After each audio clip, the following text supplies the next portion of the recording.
Wir kommen heute in der Auslegung vom Hebräerbrief einen bedeutenden Schritt weiter. Wir lernen nämlich Jesus als der wahre und endgültige Hohepriester kennen.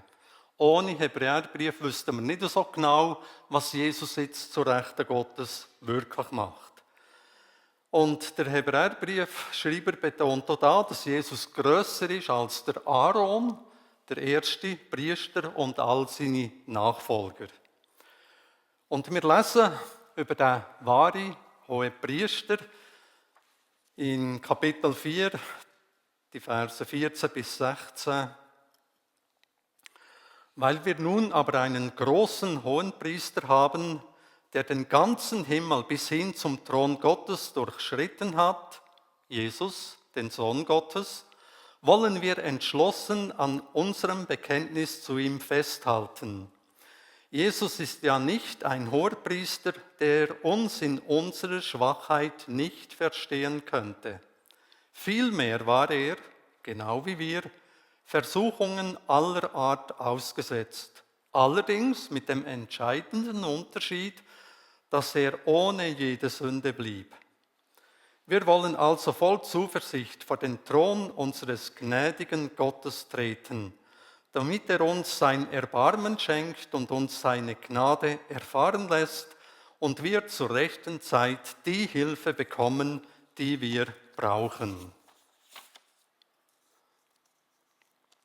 Schon in den Anfängen vom Volk Israel hat es Priester gegeben und ihre Aufgabe war, Gottesdienste und Opfer zu zelebrieren. Für das sind sie ausgebildet worden und mit diesem Amt haben sie auch eine Vermittlerfunktion zwischen den Menschen und Gott.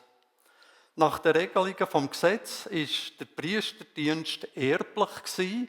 Der Aaron war ja der erste Priester aus dem Stamm Levi.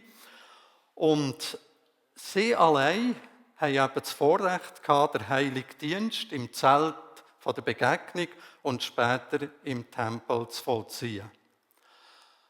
Nach dem mosaischen Gesetz kann man sagen, es so 3 Ebenen gegeben vom Priesterdienst. Die unterste Stufe waren die Leviten, die den Priester zudient haben. Dann waren die Priester, die regulären Priester, und über ihnen einer, der Hohepriester. Der tägliche Opferdienst hat von allen Priestern vollzogen werden. Aber es hat einen grossen Versöhnungstag gegeben, Jom Kippur. Da war der Hohepriester im Amt und hat die Rituale vollzogen, die vorgeschrieben waren. Der grosse Versöhnungstag, ein Riesenereignis im Leben vom Volk Israel. In groben Zügen war es so, dass dann der Hohepriester auf einmal ein Tier opfern für sich selber. Für die Sünden, die Sühne, die er begangen hat. Das ist auf dem Brandopferaltar passiert. Und er musste dann Blut von diesem Tier nehmen und ins Allerheiligste hineingehen und das Blut auf den Gnadenthron, das ist der Deckel der Bundeslade, sprengen.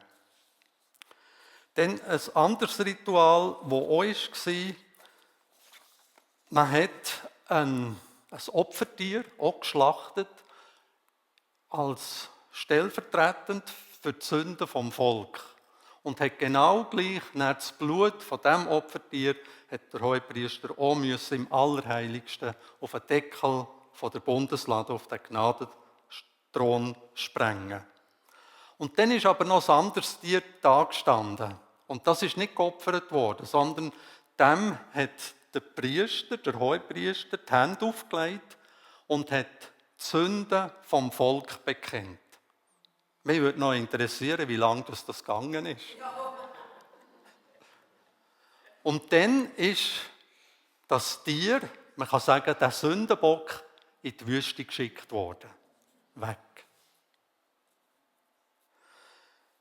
Es gibt natürlich einige Unterschiede zwischen dem alttestamentlichen Hohepriester und dem Hohepriester Jesus Christus. Einer, haben wir gelesen im Text, Jesus hat keine Sünde gehabt. Keine einzige Sünde. Und Jesus ist übrigens auch Hohepriester und Opferlamm in einem gewesen.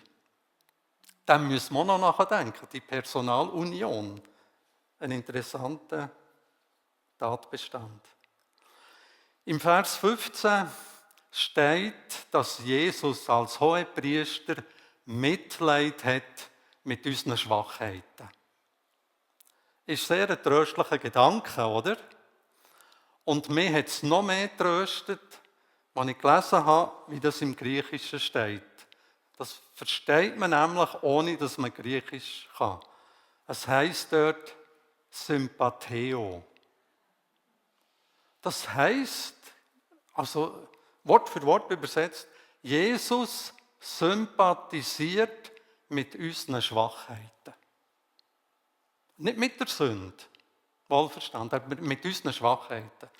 Und ich habe immer gedacht, Jesus seufzt, wenn der Fritz wieder mal kommt und sagt, wow, schon wieder ist er reingefallen, schon wieder das Gleiche, wann lehrt er sich? Und jetzt lesen wir, Jesus sympathisiert mit deinen Schwachheiten. Und dem darf man gerne noch weiter nachdenken. Weil Jesus tatsächlich Mensch geworden ist, kennt er eben die Lebensumstände, wo wir drinnen sind, aus eigener Erfahrung. Er weiß, wie es ist, wenn man versucht wird. Aber was heisst es jetzt für uns, dass Jesus mit unseren Schwachheiten sympathisiert? Offenbar, so sehe ich es, steht Jesus nicht händeringend vor Gott und bittet um Nachsicht und um Barmherzigkeit für uns. Ich glaube, es ist vielmehr ein juristischer Akt. Vielleicht haltet Jesus ein kurzes Plädoyer für uns als Anklagte, aber vor allem erscheint er dort mit seinem eigenen sühnenden Blut vor dem Thron Gottes. Und jetzt ist alles klar. Jetzt ist alles gut. Und die Konsequenz aus dem Wissen, wie das dort abläuft, ist doch, wir sollen freudig hertreten zum Thron von der Gnade. So lehrt uns der Schreiber vom Hebräerbrief. Und ich habe mich einfach mal gefragt, wo tue ich eigentlich freudig hertreten? Zum Beispiel am Bahnhof SBB in Basel, wenn gratis Schokoriegel verteilt werden oder neue Getränke, da trete ich freudig her und nehme etwas entgegen. Oder ich habe es schon etwa zweimal erlebt, dass ich zu viel Steuern gezahlt habe und dann habe ich vom Steueramt so einen Auszahlungsschein, sagt man dem, glaube ich, bekommen. Einen Posthalter können abgeben und das Geld ist geflossen. Zu mir. Da bin ich auch freudig hergetreten. Sonst hatte ich immer Einzahlungsscheine früher. Oder ein drittes Beispiel, das ihr auch nachvollziehen könnt, wo wir doch alle freudig hertreten, ist ein Dessertbuffet, Zeit oder Geburtstag oder sonst ein Fest. Da kann man freudig hertreten. Und die Meinung ist jetzt offenbar, dass wir mit dieser Freude und mit dieser Erwartungshaltung zum Thron Gottes gehen. Und er uns nicht zerknirscht erwartet. Er sieht uns gern kommen. Warum? Sicher wegen seiner Menschenliebe und weil er am Kreuz schon alles da hat, dass wir versöhnt sein können. Auch da gibt es grosse Unterschiede. Der Hohepriester ist einmal im Jahr in das Allerheiligste gegangen, zu diesem Gnadenthron. Und wir, wenn wir nur einmal im Jahr dürften gehen, das wäre bitter, oder? Wir dürfen immer gehen. Der Weg ist immer offen. Jeden Augenblick. Ein riesen Vorrecht. Seit der Vorhang im Tempel, wo Jesus gekreuzigt worden ist, zerrissen ist, haben wir den Zutritt. Wir gehen weiter im Text, einen längeren Abschnitt aus Kapitel 5. Da heißt es, darüber haben wir noch viel zu sagen, Allerdings wird es schwierig sein, euch diese Dinge zu erklären, weil ihr in letzter Zeit so wenig Interesse daran zeigt. Es ist geradezu, als wärt ihr schwerhörig geworden. Eigentlich müsstet ihr längst in der Lage sein, andere zu unterrichten. Stattdessen braucht ihr selbst wieder jemand, der euch die grundlegenden Wahrheit der Botschaft Gottes lehrt. Ihr habt sozusagen wieder Milch nötig statt fester Nahrung. Wer nur Milch verträgt, ist ein Kind und hat noch nicht die nötige Erfahrung, um sein Leben so zu gestalten, wie es nach Gottes Wort richtig ist. Feste Nahrung hingegen ist für Erwachsene, für reife Menschen also, deren Urteilsfähigkeit aufgrund ihrer Erfahrung so geschult ist, dass sie imstande sind, zwischen Gut und Böse zu unterscheiden. Jetzt kommen wir zu dem, was der David so gut angetönt hat.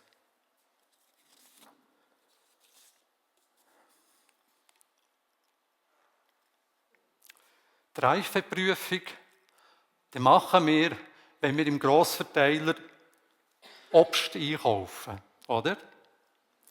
Die Reifeprüfung haben ja alle deutschen Studenten gemacht. Und die Reifeprüfung wird so in 3 Stadien unterteilt. Unreif, wenn eine Frucht eben noch hart ist, oder grün oder sauer. Dann reif, das ist das Optimale in der Farbe, im Duft, weich, verzehrbar. Und dann halt auch noch überreif, sehr weich, braune Stellen, gärenden Geruch oder Geschmack. Das kennen wir. He? Und der Reifegrad lässt sich durch Drucktest, Geruch und Farbe bestimmen. Wie reagierst du auf Druck? Explodierst? Gehst zurück? Was für ein Geruch geht von dir, von mir aus? Tötelt es ein bisschen? Oder ist es der Geruch vom Leben? Und wie steht es um die Ausstrahlung? Alles persönliche Fragen. Der Schreiber macht hier auf ein Problem aufmerksam, das heute von Peter Scazzero wieder neu ins Bewusstsein gerückt worden ist mit seinem Buch Glaubensriesen, Seelenzwerge. Sagt mit groben Zügen als Beispiel, dass sehr geistliche Menschen in führender Stellung sehr kindisch reagieren können und tief beleidigt sind, wenn ihr Wort mal nicht Gewicht hat. Weil der christliche Glaube zielt auf Veränderung. Wir sollen und wir werden, wenn wir gesund sind, im Glauben Frucht tragen. Freude, Frieden, Geduld, Sanftmut und so weiter. Und warum funktioniert das in der Praxis manchmal so wenig? Warum sind viele Christen menschlich verkümmert? Warum ist es oft einfacher, mit Nicht-Christen zusammenzuwohnen und zu arbeiten, als mit Christen? Warum gibt es in christlichen Gemeinden so viele Konflikte und Machtkämpfe? Die Antwort: weil die geistliche und emotionale Gesundheit zu wünschen übrig lässt. Wegen Unreife und vielleicht auch wegen Überreife. Was wir unter geistlicher Babynahrung gemäss dem Hebräerbrief müssen verstehen, wird im Kapitel 6 am Anfang aufgezählt. Umkehr, Bekehrung, also da diskutiert man dann so, was gehört zu einer richtigen Bekehrung und was ist nicht so richtig. Wenn es um Werk geht, dass man vielleicht doch mit Werk den Himmel verdienen kann, der Glaube an Gott, kann man den verlieren, ja oder nein? Wie ist es bei der Taufe? Längen 3 Tröpfe oder muss man ganz untertauchen? Und Handauflegung. Wie ist das bei mir als Linkshänder? Müsste ich die rechte oder die linke auflegen? Oder, da kann man diskutieren und sich die Köpfe heiß reden.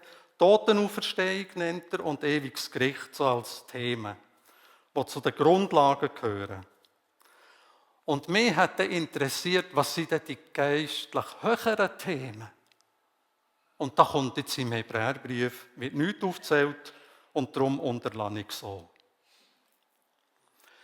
Im Vers 14 von Kapitel 5 werden die beschrieben, die im Glauben vollkommen sind. Sie haben geübten Sinn, Gutes und Böses zu unterscheiden. Und das hat mich ein bisschen erstaunt. Wir erkennen doch wohl, was Sünde ist und was nicht Sünde ist. In vielen Fragen mag das zutreffen.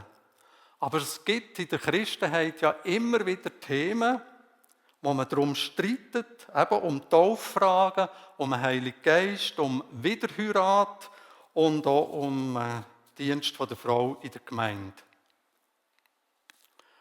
Und bei all diesen Diskussionen geht es oft ein bisschen darum, Gesetz und Gnade gegeneinander auszuspielen. Was ist jetzt wichtiger? Das Gesetz, der Wille Gottes, seine Heiligkeit oder die Gnade, die Liebe, die Nachsicht? Und für mich ist halt Jesus ein Paradebeispiel, wo er dort dieser Ehebrecherin begegnet ist. Wir lesen, eine Frau auf frischer Tat im Ehebruch ergriffen, wird von den Pharisäern hergeschleppt. Eine verlogene Sache. Warum bringen sie den Mann nicht an? Der hat es doch auch gebraucht, oder? Und sie wollen dort Jesus eine Falle stellen und sagen, Jesus, im Alten Testament steht Steinigung als Strafe für die Frau. Was sagst du? Und Jesus sagt, wenn man es genau liest, ich mache jetzt eigene Worte, er sagt, jawohl, einverstanden mit dem Alten Testament, die Frau muss gesteinigt werden.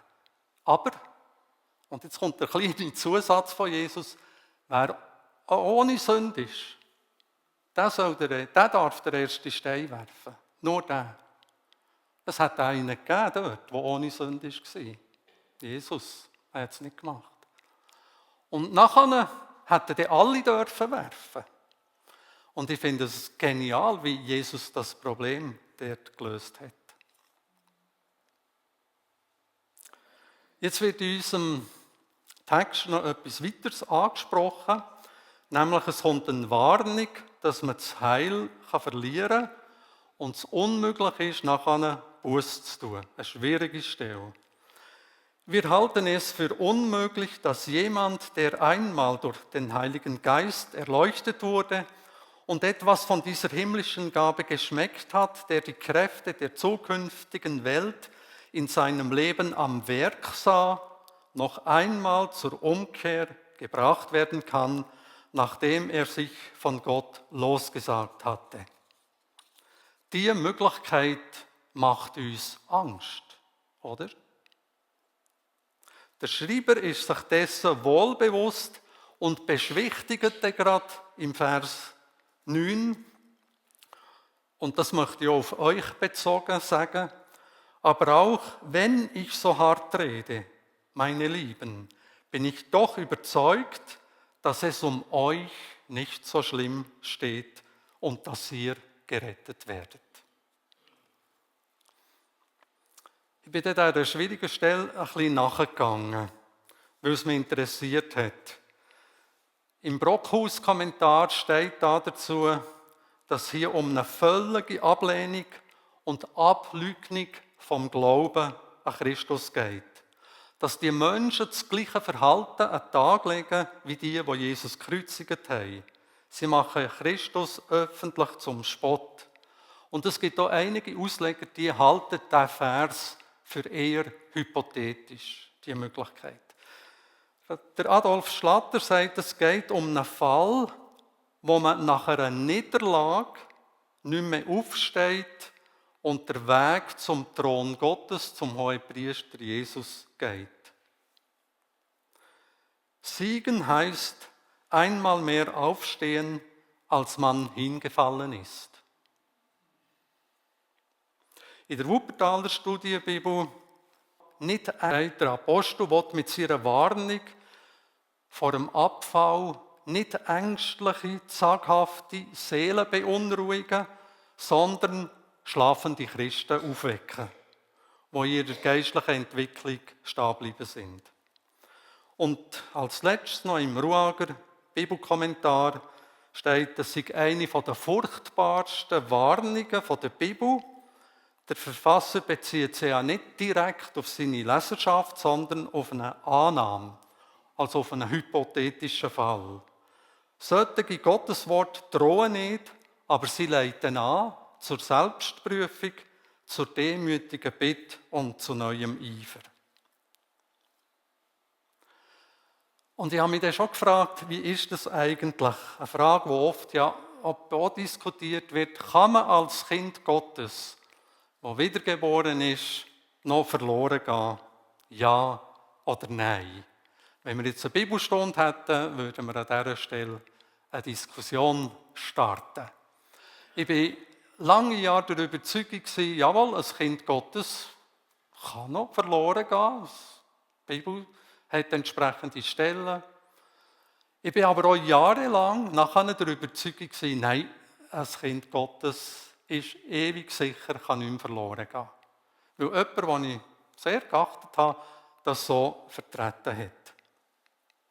Ja, ein Kind Gottes kann nicht verloren gehen, weil Jesus gesagt hat, von seinen Schafen, von seinen Nachfolgern, niemand wird sie aus meiner Hand reissen können. Dort sind wir sicher. Oder in Römer 8 lesen wir, dass nichts uns von der Liebe Gottes trennen kann. Nichts. Denn für Ja gibt es auch Bibelstellen. Ich nehme jetzt da mal Römer 11, 22, wo steht, darum sieh die Güte und die Strenge Gottes, die Strenge gegenüber denen, die gefallen sind, die Güte Gottes aber dir gegenüber, sofern du in der Güte bleibst, sonst wirst du auch abgehauen werden. Und Jesus redet ja auch im Gleichnis von der Rebe, dass fruchtlose Triebe abgehauen werden. Und so bin ich jahrelang mal ein bisschen dieser Meinung gewesen, dann wieder der anderen Meinung und heute habe ich eine dritte Meinung. Möchtet ihr so wissen? Für mich hat der Ernst Gassmann als Seelsorgelehrer die richtige Lösung gefunden und er hat uns gesagt, diese Frage ist theologisch nicht klar zu beantworten. Die Bibel sagt beides. Wenn man super theologisch arbeitet, muss man zugeben, die Bibel sagt beides. Die Frage nicht theologisch klären, sondern seelsorgerlich. Und es gibt Leute, denen müsste man sagen, wenn du so weiterfährst als Christ, habe ich Angst um dich, dass du die Ewigkeit bei Gott wirst verbringen. Und es gibt Leute, denen müsstest du aus tiefstem Herz sagen, du musst keine Angst haben, du kannst anstellen, was du willst, du wirst nicht verloren gehen. Das ist für mich persönlich die Lösung. Ja, und jetzt noch das Letzte, was auch angesprochen wird in unserem Text. Ein Anker, das kennen wir, ist eine Einrichtung, wo ein Wasserfahrzeug auf dem Grund festgemacht wird, damit es nicht durch Wind und Wellen abgetrieben wird. Der Vorgang nennt man Ankern und ein Anker haltet ja aufgrund von seinem Gewicht und dabei muss man aber auch das Gewicht von der Kette berücksichtigen. Das ist so ein Anker, wie er üblich bekannt ist, Stockanker, aber auch das ist ein Anker. Ein Schleppanker oder Treibanker. Von uns aus gesehen vielleicht kein richtiger Anker. Aber der wird bei Sturm hinter dem Boot hergezogen, um das Boot in der Richtung zu halten. Ein Anker ist unsichtbar, aber er haltet das Schiff im sichtbaren und spürbaren Sturm. Was ist ein Schiff ohne Anker? Es ist hilflos, Wind und Wellen ausgeliefert, die noch eines Tages an die Küste geworfen werden. Und jetzt lese ich noch aus Kapitel 6, die Verse 17 bis 19. Auch Gott hat sich mit einem Eid für die Zuverlässigkeit seiner Zusage verbürgt. Er wollte denen, die das versprochene Erbe bekommen sollen, unmissverständlich klarmachen, dass nichts seinen Plan umstoßen kann. Nun ist es zwar sowieso unmöglich, dass Gott lügt, doch hier hat er sich gleich in doppelter Weise festgelegt. Durch die Zusage und durch den Eid, die beide unumstößlich sind. Das ist für uns eine starke Ermutigung, alles dran zu setzen, um das vor uns liegende Ziel unserer Hoffnung zu erreichen. Diese Hoffnung ist unsere Zuflucht, sie ist für unser Leben ein sicherer und fester Anker, der uns mit dem Innersten des himmlischen Heiligtums verbindet, dem Raum hinter dem Vorhang. Das ist das Allerheiligste. Wenden wir das Bild vom Anker jetzt auf unser Leben an. Und wir brauchen doch in den Stürmen vom Leben einen verlässlichen Halt, eben einen Anker. Aber wir brauchen auch eine Orientierung, dass unser Leben die richtige Richtung nimmt. Und beides ist uns durch und in Jesus Christus zugesichert. Unser Anker hat einen sicheren Halt gefunden hinter dem Vorhang. Das bedeutet, dass unser Gehaltensein und unsere Ausrichtung vom Heiligtum her bestimmt werden. Und das ist ein Anker, der allen Stürmen standhaltet. Das Bild vom Anker ist sehr anschauliche und kräftige Aussage da im Hebräerbrief und beschreibt eben das Vertrauen nicht als vages Wunschdenken, sondern als eine reale Verankerung in einer zwar unsichtbaren, aber doch festen Welt.